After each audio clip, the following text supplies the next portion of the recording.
Hey, do you enjoy boondocking as much as we do in really cool spots like this? And you just want to stay as long as possible, but you have a limited water supply, and you know when that water runs out, you just got to pack up and leave, even though you really don't want to. Well, in this video I want to show you a system that I've been using to carry a little extra water along. Doesn't take up a lot of space, and I want to show you an easy way to get that water into the tank when you need it. Now, this is a system I've been using lately. I've tried a whole bunch of other ways to do this, and this is definitely the one that has worked the best. So let me show it to you, and I hope it helps you out.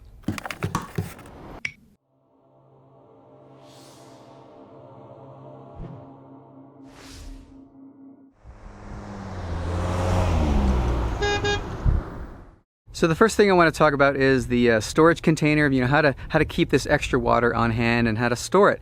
Because I've used those jerry cans before in the past, and you know, you can maybe haul around 1, 2. When they're empty though, they take up a lot of space. So now I've been trying out these new collapsible water containers, and I'll leave a link below if you want to pick them up. But they're really inexpensive for a 5-gallon container. The nice thing about them is that they're just plastic and they collapse and fold up into a small space. So when you've emptied the container, you can, you know, basically store it away and it doesn't take up any extra space in your rig.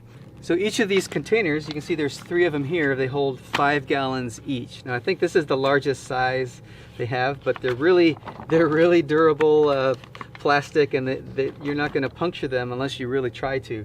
But what I normally do is whenever we go to a dump station or somewhere when we normally fill up our water tank, I'll just fill these up too. And you know, so that'll give me 15 extra gallons of water when we're going to basically prepare to head out into the desert or wherever we're going to be boondocking.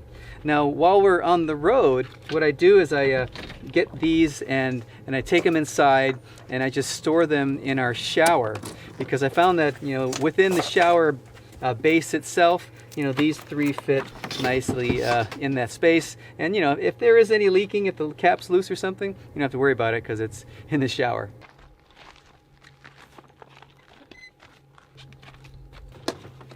The best way that I found to get the water from the container into the water inlet is to actually pump it in. Now, I've tried the gravity feed method. I've done that before. In fact, I made a video about that a few years ago. That's worked pretty good, but pumping it using this really inexpensive pump system is really the way to go, and it's pretty fast. So what you're going to need is a cordless drill, and that's going to work with this little pump. And this is basically a drill pump. So you hook the drill on to this pump, and it pumps whatever fluid you want to pump through this thing by using your cordless drill. It comes with this green hose. Now I've attached a stick zip tied to one end just to allow me to be able to direct it inside this container easier. On the other end, I got an inexpensive short section of hose. You can use your long hose, but you know, a short section I found works a little bit better. And this little pump, it has a hose, like a rubber hose connection that you can just slip onto this end of the pump. And you want to really make sure it's nice and watertight, but you can use a regular hose here, which is really cool. So on the other end of the hose that's going to go into the inlet is just your standard water filling attachment that you would normally use on your hose. So I'll just screw this on here like that. I need to just connect the drill now, and I'm ready to go.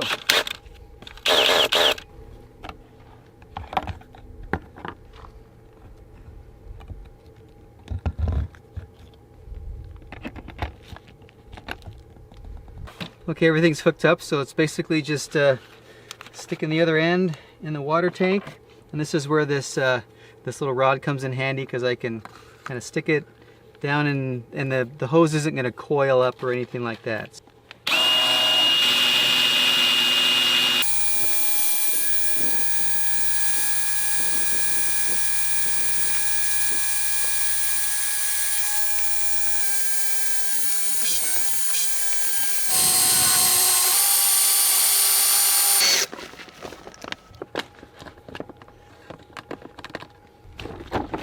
So that's basically it. The bag's empty, just a little bit left in there. And you can fold it back up, hang it upside down, and let it drip and dry out so you don't have any moisture left inside the bag. And then that's pretty much it. You know, it's just like filling up water normally. Well, a pump, a short hose, you know, of course the most expensive part here is the drill, but most of us carry one of those around anyway. And you know, you get some of these water storage bags and you are good to go. It's a pretty inexpensive way to get water into your RV and carry some extra stuff with you. Now, if you have your own system of doing this, I'd love to hear about it. If it really works for you, please share that. And if you found this helpful, please give it a thumbs up, and I'll see you in the next one. Take it easy.